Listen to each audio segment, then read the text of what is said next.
Hello viewers, welcome to సుగుణ పోపులు పెట్టి channel.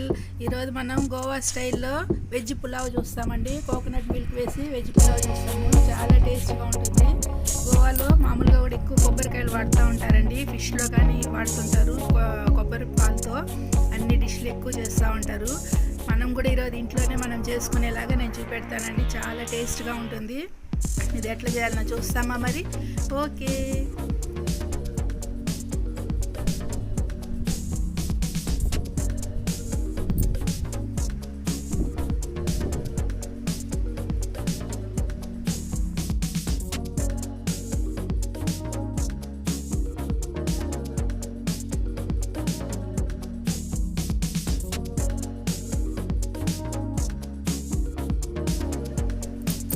కొబ్బరి తీసుకున్నామండి. కొబ్బరిలో వాటర్ వేసుకొని బాగా కొబ్బరి పాలు తీసుకుంటాము. 2 సార్లు బాగా వాటర్ వేసి కొబ్బరి పాలు తీసుకొని బాగా వడగట్టి పెట్టుకుంటామండి. పిప్పి అంతా తీసి సైడ్లో పెట్టుకుంటాము.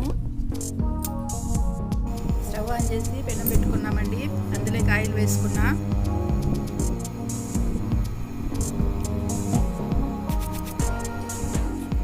మసాలా దినుసులు వేసుకుంటామండి. ఎలాచి, లవంగాలు, ఫ్లవర్, సోంపు అన్నీ వేసుకుంటామండి.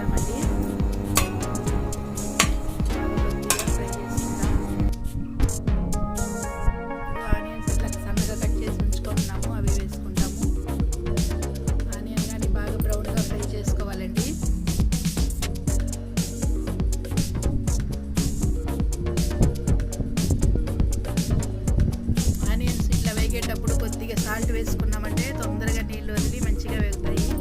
ఇప్పుడు అందుకనేసి కొద్దిగా సాల్ట్ వేసుకుంటాము.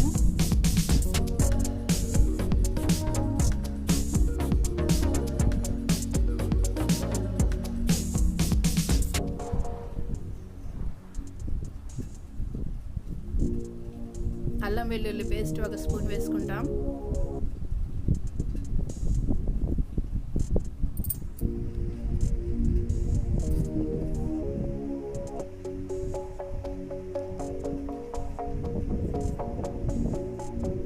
ఫ్రై చేసుకున్నామండి. ఇప్పుడు వెజిటేబుల్స్ వచ్చేసి క్యారెట్, బీన్స్, కాలీఫ్లవర్ తీసుకున్నాను. అవి వేసుకుంటాము. వీటిని కొద్దిగా పచ్చివాసన పోయేంత వరకు ఫ్రై చేసుకోవాలి.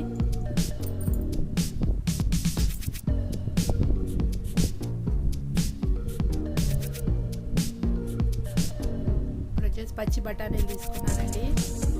అవి వేసుకుంటాం.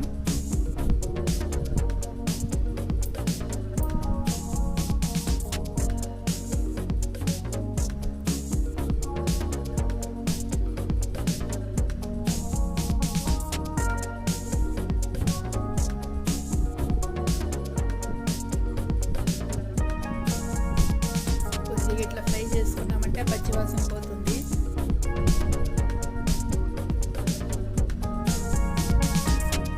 ఇప్పుడు వచ్చేసి కొత్తిమీర, పుదీనా, పచ్చిమిరపకాయలు అండి. పచ్చిమిరపకాయలు ఇవే కారానికి మనకి ఎంత కావాలో అంత వేసుకోవాలి. మిర్చి పౌడర్ ఏమి వాడమండి. ఇందులోకి సన్నగా కట్ చేసుకొని అన్ని వేసుకున్నాము. మంచిగా వేగి మంచి సువాసన వస్తుందండి. కొత్తిమీర కానీ పుదీనా కానీ పచ్చిమిరపకాయలు పచ్చివాసన పోతాయి. బాగా ఇట్లా ఫ్రై చేసుకోవాలి. ఒక 2 మినిట్స్ చేసుకోవాలి.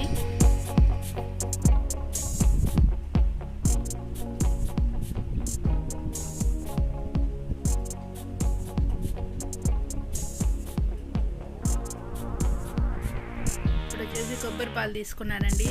2 గ్లాసులు రైస్ వేసుకున్నామండి. ఇప్పుడు 4 గ్లాస్ కొబ్బరి పాలు తీసుకున్నాను. కొబ్బరి పిండేసి బాగా పిప్పి తీసి సైడ్లోకి పెట్టుకున్నామండి. పిప్పి వాడుకోము. కొబ్బరి పాలు మాత్రం యూజ్ చేసుకుంటాము. 2 గ్లాస్ రైస్కి 4 గ్లాస్ కోకోనట్ మిల్క్ అండి.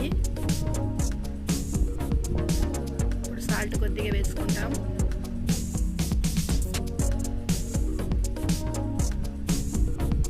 ఈ పిప్పి ఇట్లా తీసి పెట్టుకున్నానండి. కొబ్బరి పాలు తీసేసి కొబ్బరి పిప్పి తీసి అది ఎందుకు పనికిరాదండి. మూత పెట్టుకుంటాము. బాగా ఇట్లా ఉడికేంత వరకు మూత పెట్టుకున్నాము. బాగా ఇప్పుడు పాలు ఉడుకుతున్నాయి చూడండి. కొబ్బరి పాలు, వెజిటేబుల్స్ అన్నీ. ఇందులోకి ఒక 1 అవర్ బాస్మతి రైస్ తీసుకున్నానండి. వాటర్లో సోక్ చేసి ఉంచుకున్నాము.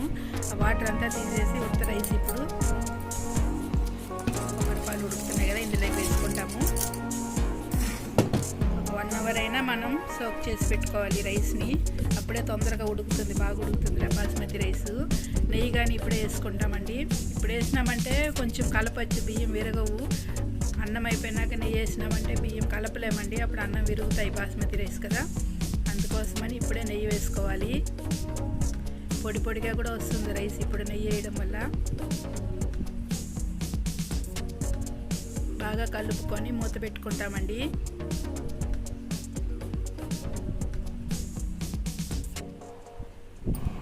ఇప్పుడు వచ్చేసి బాగా ఉడుకుతుంది అన్నం. వాటర్ అయిపోయినాయి కదా, ఇప్పుడు కొద్దిగా ఉడుకులు వస్తున్నాయి. ఇప్పుడు మనం ఒక 20 మినిట్స్ సిమ్లో పెట్టుకోవాలి. 500లో ఉందండి మరి ఇండక్షన్ స్టవ్ ఇప్పుడు ఆన్లో. ఇప్పుడు 120 పెట్టుకుంటాము. ఇప్పుడు ఒక 15 మినిట్స్ 20 మినిట్స్ వరకు సిమ్లోనే ఉంటుంది ఇంక ఇట్లనే. ఇప్పుడు వచ్చేసి మూతకి ఇట్లా వాటర్ ఉన్నాయి కదా, పిల్లలు నేర్చుకునే వాళ్ళకి కానీ నేను ఒక టిప్ చెప్తున్నా. ఇప్పుడు నీళ్ళు ఇట్లా అది లోపల ఇప్పుడు వచ్చేసి మనం సిమ్లో ఉండేటప్పుడు మూత పైన వాటర్ ఉంటాయండి. వాటర్ ఇంకిపోయినాయంటే ఇట్లా మూత పైన ఈ బుడపలు ఏమి ఉండవు, అది మీకు అన్నం ఉడికిపోయినట్టు అండి, నీళ్ళు ఇంకిపోయినట్టు. ఇప్పుడు మూత తీసుకున్నాము. రైస్ చూడండి ఎంత